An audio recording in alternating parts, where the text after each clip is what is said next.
to broaden this out, though, if you've got a large segment, pardon me, of the community that takes a look at those posts, takes a look at the things that used to be posted on Cop Talk, the infamous message board from the St. Louis Police Officers Association, takes a look at a lot of the things that Jeff Rurda, the business manager of the cop union, says, takes a look at a lot of things that the police officers involved in the Stockley verdict protests have been charged with. They put that all together in one big pot and say, wait a minute, this is essentially a largely racist police department, and I, as a African American living in the city, hypothetically, don't want anything to do with them because I don't trust them and I don't think they're on my side. What do you say to folks? That's a hypothesis, but I don't think that's accurate.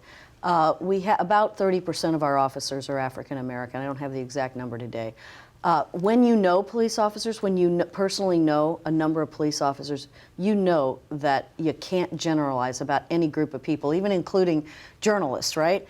You cannot generalize about that. You have a few people that are making inappropriate posts, and whether it's on the old Cop Talk, and that's been gone for quite a while, but that doesn't generalize to all the police officers, most of whom, the vast majority of whom, are out there every day keeping us safe, trying to do a good job for us in our city, so you don't for think every one of us. So you don't think this is a systemic problem, it's just, quote, a few bad apples? I think it is definitely a few bad apples, but I think that most police officers are really good folks who are dealing with the most difficult problems of our society every single day. You know, every social failure in our country, whether it's mental health, which we don't have enough of, whether it is homelessness, whether it's drug abuse, whether it's trauma, every social failure that we have in our country ultimately ends up in a 911 call.